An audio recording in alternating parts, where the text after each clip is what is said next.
Welcome Friday Focus, November 4th, 2016. I know a lot of people were in the meeting in Anaheim, California today, so I hope you guys are having fun.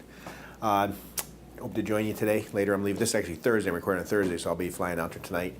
So last week we talked about leading indicators, leading performance indicators, things that you could do to affect change in the future. And we talked about, like let's say you're trying to lose weight, a leading indicator would not be what you weigh, but like counting your calories. If you decide to count your calories every day and maybe had a scorecard for it, you would be able to more likely lose weight. If your leading indicator was to get better customer satisfaction, you might find that, I'm sure if your plan is to get better customer satisfaction, your leading indicator might be like, your leading indicator might be, did you make them laugh? Did you make them smile? Did you greet them? So if you say, I'm going to greet everybody with a smile, likelihood the leading, that your lagging indicator of satisfaction will go up. So I'm going to get to what I'm going to roll out here in the next few months. I've already started with some of the teams working on this. We talked about lead indicators last week, and we talked about some other pieces of the puzzle. When we look at business planning and a lot of things that we do, there's mostly strategy. We talk about things at the huddle and the monthly meetings and weekly meetings that we're going to do to be successful going forward. But then you move from strategy into execution where you're doing it when you're on the floor and busy, and that's where things get sort of muddled up, and you get kind of distracted by the things that are going on. We forget the things we decided we want to plan to change. So over the next few weeks, I'm going to teach you how to get past that so we can achieve our goals. So first off, we have to accept the fact that during the day there is a whirlwind of activity that's not going away. That's the patients coming in, the phone's ringing, the activities going on, checking your emails, looking at the fish tank, communicating with other people, cleaning up the office, and that doesn't change. But we might have some things that we really want to achieve that are very important. So I'm going to introduce you a concept of how to execute things. And probably 20 or 30 of you are already talking about this. We're going to talk about 4 disciplines that we're going to enroll into our practice to make it so that when you decide you want to make something happen, you can use this tool to make it occur. And it's not something I can describe entirely today because it would take a couple hours. I'm going to bring out bits and pieces of it. A big part of it was identifying the lead indicators. But before lead indicators, what's the goal? And the goal, we're going to call it the wildly important goal. Wildly important goal, or WIG. And one of the reasons to call it a wildly important goal is, I talk to the staff because a lot of us here have a medical background, and we're doing your blood pressure and your heart rate. We call it vital signs. And there's no doubt that a vital sign is past important. So if somebody has abnormal vital signs, they're sick, right? So it's vital. And we know never to forget the vital signs because, they're vital. And a wildly important goal, thinking of it that way, makes you understand how much effort can be put into making it happen, how many barriers you can break down to make it occur.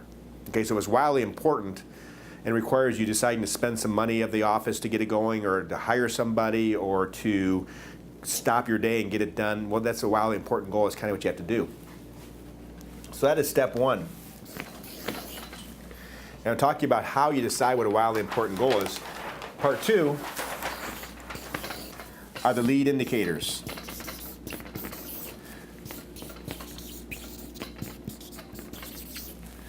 Lead indicators, I think we talked about last week, these are the things that move the needle on the wildly important goal. So if your wildly important goal is to, let's say it was to get to 130 pounds in 3 months, then the lead indicator would be, watching your diet by counting your calories. Lead indicator would be, I'm going to commit to going to exercise 3 times a week. So number 2 is the lead indicator. Number 3, and some of you have already done this, is create a compelling scorecard. Let's go back to the diet example, something that we can all relate to because it's simple to understand. If your wildly important goal was to get to, say, 150 pounds in 3 months, and your lead indicator was counting your calories and exercising, then your scorecard would be, I'm going to count my calories when I get 1,200 stop, and I'm going to exercise every other day. Okay? And then you'd fill out your scorecard and decide whether or not that happened. And the last part is called Cadence of Accountability.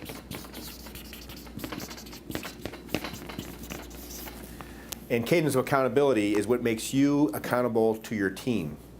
Not your boss accountable to you, but you accountable to your team. Your boss does have accountability to you, but you also have accountability to the team. So when we're carrying things out in execution, it's really got to be you involved with the execution.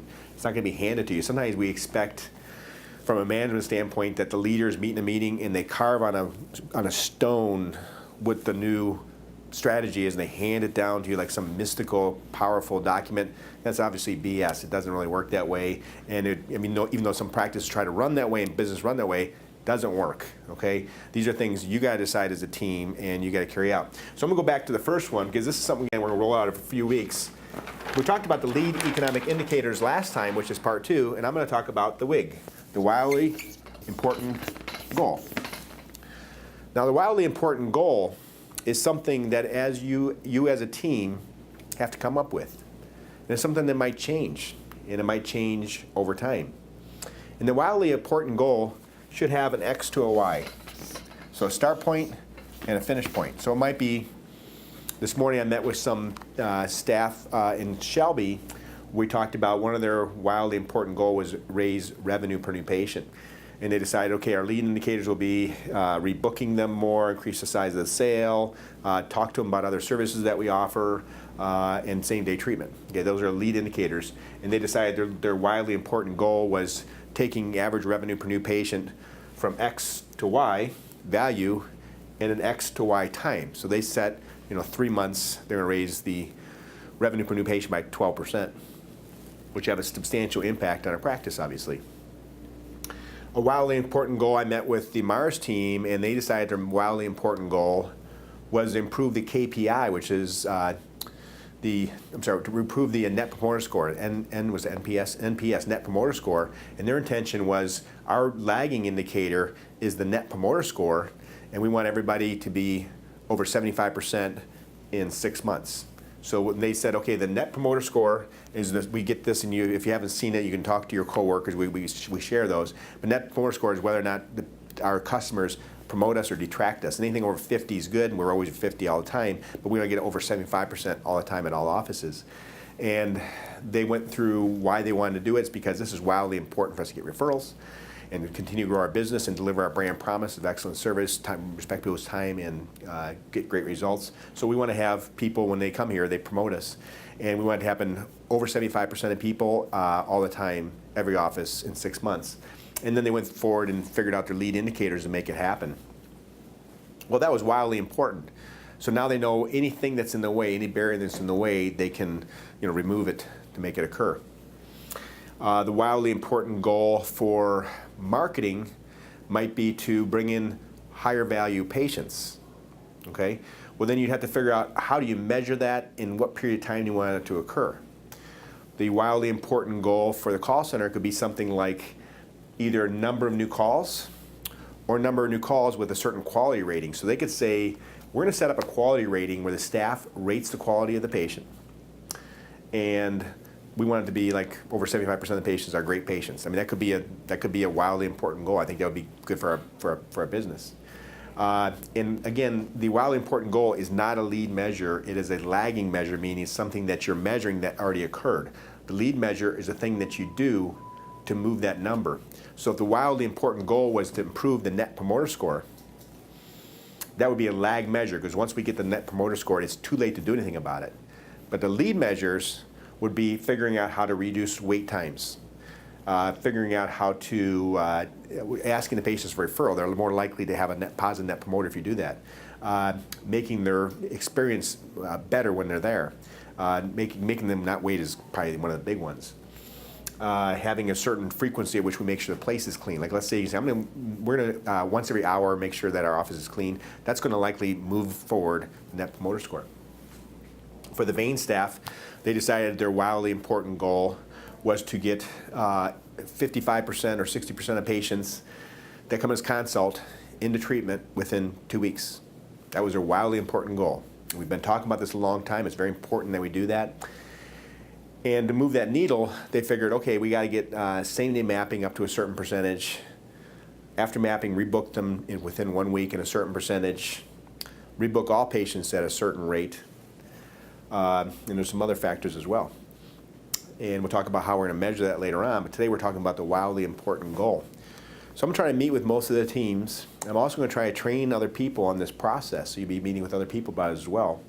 But this is a method for executing things. We've really gotten good at doing strategy, buying buildings and figuring out where we should be at, adding staff, figuring out what services we need to offer, figuring out how to measure things. But the real meat is in the execution.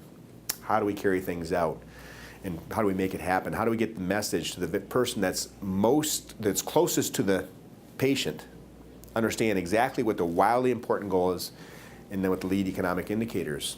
So I want you to start talking with your teams about what your wildly important goals is. A while back I met with the physician liaisons, and at that time we called it like a rock. Is that what we called it, a rock? The BHAG. BHAG is a business term coined by Jim Collins called Big, Hairy, Audacious Goal. And the BHAG is unlike a WIG. BHAG is something that's in the future years, okay?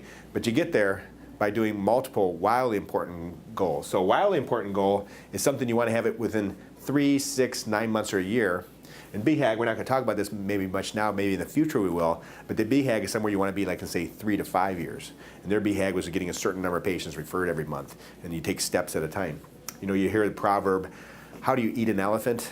It's one bite at a time. So the first step is figuring out what your wildly important goals, and the goal is going to be, is it customer satisfaction? That's something you can measure.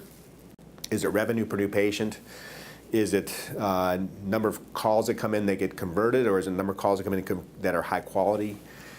Is it, for the maintenance department, it could be that they're going to have a situation where we are never waiting for equipment and that everything is working.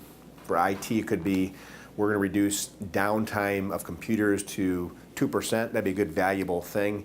But their lead indicators might be, okay, we're going to do a certain amount of preventive maintenance, we're going to do a certain amount of equipment purchases, we're going to stay ahead on the technology.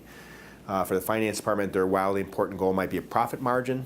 Okay, so that we're looking at both expenses on a regular basis and say prices and other things on a regular basis. So start talking with your team about what your wildly important goal is. And set a time frame you want to accomplish it and put a number on it. Okay, for the staff today in the cosmetic side in Shelby, they looked at a revenue per new patient number that we have available, and it's something that we get produced regularly, and now they're going to know about it every day, where they're at and how they're changing. And when you break things down to very simple processes, we broke this down into 4. You've got a wildly important goal, a lead economic indicator, a scorecard, we'll talk about that next week or the week after, and then a cadence of accountability, which is the thing that keeps it going long term. Okay, so it becomes a habit, then you move on to another wildly important goal. So that's a Friday Focus. Thank you very much.